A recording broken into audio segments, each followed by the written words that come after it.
Hello and welcome back to Initial Solution.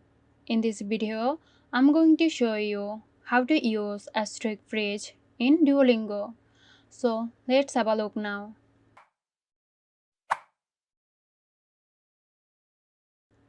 The strict phrase feature in Duolingo helps users maintain their learning streak even if they miss a day of practicing a language.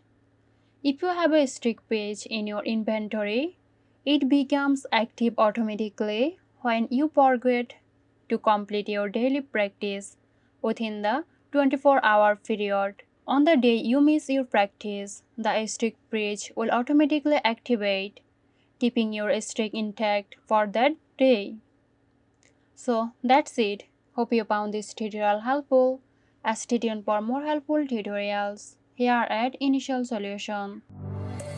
This video is sponsored by Zerosoft. Zerosoft offers graphic design, UI UX design, digital marketing and web development. Elevate your brand with Zerosoft today. For more details, check the description box.